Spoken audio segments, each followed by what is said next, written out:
do quarto ano, estamos aqui para mais uma aulinha de português. E hoje, o tema da nossa aula vai ser exatamente esse, o uso dos porquês. Eu não sei se vocês sabem, mas existem 4 formas que a gente pode escrever o porquê. Assim, ó, porquê separado e sem acento, porquê separado com acento, porquê junto, sem acento, e o porquê junto com acento. Como é que a gente vai usar cada um desses? Em qual situação? Isso é o que a gente vai aprender hoje, tá bom? Então vamos lá. Quando é que a gente vai usar cada um desses? Antes da gente explicar o uso desses porquês, eu gostaria que vocês pegassem os livros de vocês e abrissem na página 226, que a gente vai fazer a leitura dessa tirinha que está aí, tá certo? Então vamos lá. Por que é que você vai para o trabalho e mamãe não? O garoto pergunta ao pai. Bem, sua mãe costumava trabalhar fora, mas quando você chegou, alguém tinha que ficar em casa. O emprego da sua mãe tinha muito estresse e irritação, sabe? E ela queria sair? Não, ela tinha se acostumado. Então, nós achamos que devia ser ela. Ei! Então, presta atenção. A gente vê aí, logo no início, né? O garotinho fazendo uma pergunta ao pai. Então, toda vez que a gente quer fazer uma pergunta, nós podemos usar a palavra porquê nas frases interrogativas, não é verdade? Mas a gente vai perceber que quando a gente explica, às vezes a gente também usa porquê, não é? Então é o que a gente vai ver agora, vamos lá? O porquê separado e sem acento vai ser usado sempre no início ou no meio das perguntas. Como a gente viu aí, né? Quando o garoto faz a pergunta para o pai, ele aparece lá no começo. Por que é que você vai para o trabalho e a mamãe não? Então aí é uma pergunta, não é? Eu uso o porquê separado e sem acento no início ou no meio das perguntas. E esse porquê aqui, ele vai ser equivalente, tá certo? Às palavras por qual razão ou motivo. Então, quando a gente substitui por qual motivo você vai para o trabalho, ou então por qual razão você vai para o trabalho, aí a gente percebe que ali eu posso usar o porquê separado e sem acento. E aí eu trouxe 2 frases para a gente perceber a aplicação desse porquê. Então aqui, ó, por que você não lavou a louça? É uma pergunta, né? Ó, o ponto de interrogação no final. Então eu vou usar o porquê separado e sem o acento. Por que você saiu mais cedo ontem? Mais uma pergunta. Então, como é uma frase interrogativa, a gente coloca lá no final o ponto de interrogação, não é? E o uso do porquê separado e sem o acento. No começo, mas pode também aparecer no meio, ok? E agora o porquê separado, mas agora ele tem a presença de um acento. Então, quando é que a gente vai usar esse porquê separado e com acento? Ele vai ser usado no final das perguntas, tá certo? E equivale a por qual razão ou motivo, igualzinho ao anterior. Só que esse vai estar lá no finalzinho. Por exemplo, você está tão calado hoje, por quê? Olha o porquê aí, ó, com acento no final e ele também é separado, tá bom? Você não foi à festa ontem, por quê? Tá no final da frase, então eu uso o porquê separado e com acento. E agora a gente vai para aqueles que ficam juntinhos. O primeiro é o que vem sem o acento. Então, quando é que eu vou usar o porquê junto e sem acento? Vai ser usado para esclarecer ou explicar algo. Por exemplo, quando alguém lhe faz uma pergunta, você pode dizer por que isso ou aquilo, né? Então, a gente vai usar esse porquê aqui quando eu estiver explicando alguma coisa. Vamos ver a frase. Não demore, porque não gosto de atrasos. Então, você está explicando algo, esclarecendo. porque você não gosta de atrasos, não é? Então você pede para que não demore. Então aqui a gente tem uma explicação e eu uso o porquê junto e sem o acento. Ele está triste porque levou uma bronca. Então perceba aí mais uma vez um esclarecimento. O motivo pelo qual ele está triste é porque ele levou uma bronca. Então, se tem uma explicação ou um esclarecimento, eu vou utilizar o porquê junto e sem o acento, tá bom?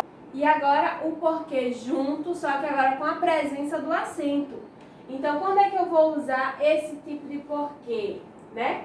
Tem o valor de substantivo, tá certo? Na frase com o sentido de causa, motivo ou razão. Então, ele vai ter o valor de um substantivo, tá certo? E aí a gente vai perceber que ele vai ter o sentido de causa, motivo ou razão. Vamos ver na frase, na prática, como é que fica esse uso de porquê junto e com o acento. Então, não sei o porquê de tanto estresse. Não sei o porquê de tanto desrespeito. Então, esse porquê aqui, ele pode ser uma causa, um motivo ou uma razão. Então, veja quando eu troco esse porquê por um desses. Como é que fica? Não sei o motivo de tanto estresse. Não sei a causa de tanto desrespeito. Então, aí a gente percebe que quando a gente troca, tá certo? Vai ter o mesmo sentido. E uma dica muito interessante, quando a gente tem esse porquê junto e com acento, tendo o valor de um substantivo, antes dele vai vir um artigo. Então, quando a gente vê aqui a frase, ó, não sei o porquê, a letra O é um artigo que nós já vimos, não é? Então, antes desse porquê aqui, tem um artigo, então eu vou usar o porquê junto e com acento, tá bom? Só que agora a gente vai falar sobre outro assunto, a gente vai adiantar um pouco lá no livro, tá certo?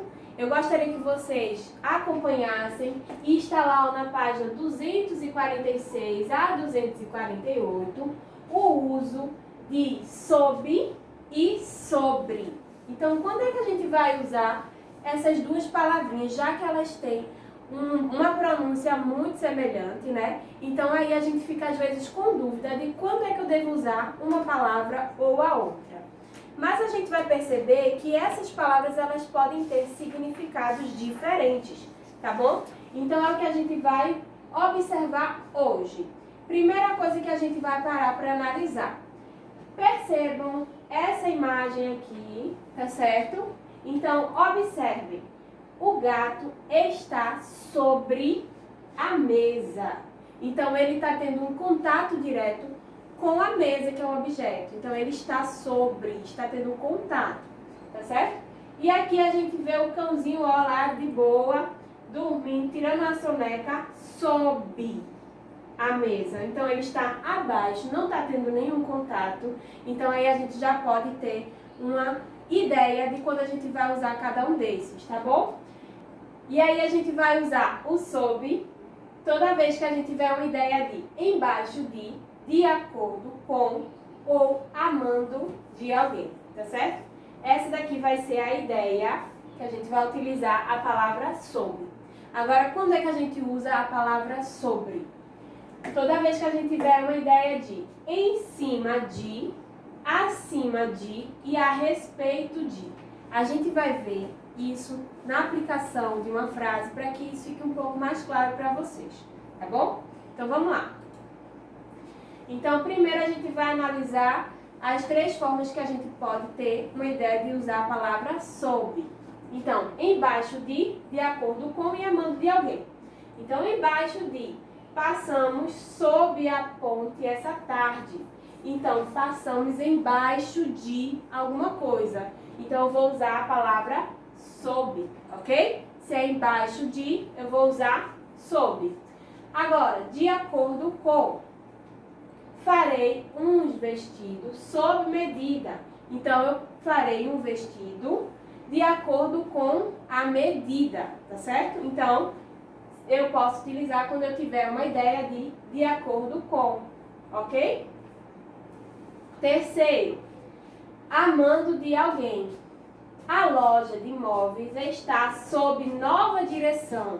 Então, a loja de imóveis está a mando de alguém, a mando de uma nova direção. Então, essas são as 3 ideias que a gente vai utilizar a palavrinha sob, tá bom?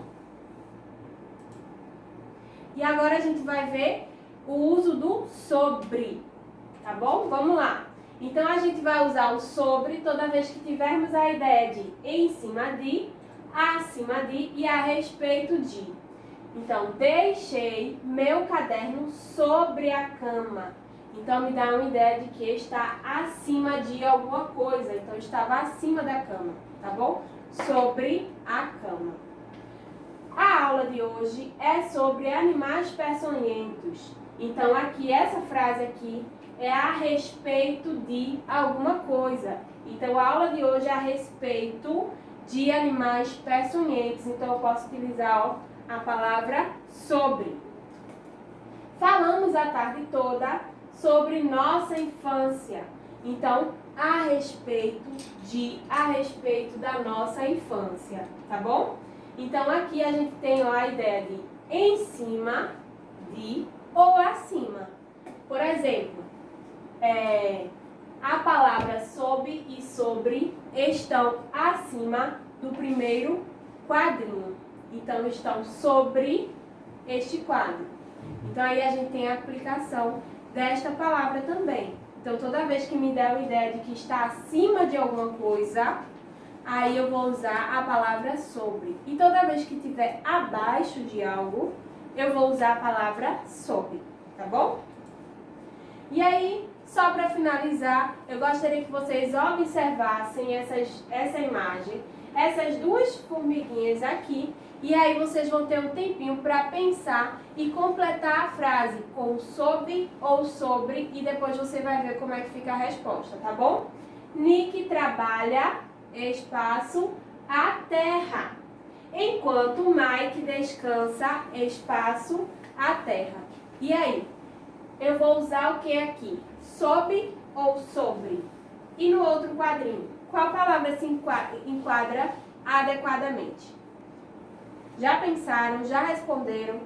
Dá uma pensadinha na aula e vamos ver como é que ficou a resposta, tá bom? Acertou quem disse que Nick trabalha sobre a terra. Percebam que ele está acima, não é? Foi aquilo que a gente falou. Então, toda vez que estiver acima de alguma coisa, eu vou usar a palavra sobre, ok? Enquanto Mike descansa sob a terra. Então, ele está embaixo, eu vou usar a palavra sob, ok?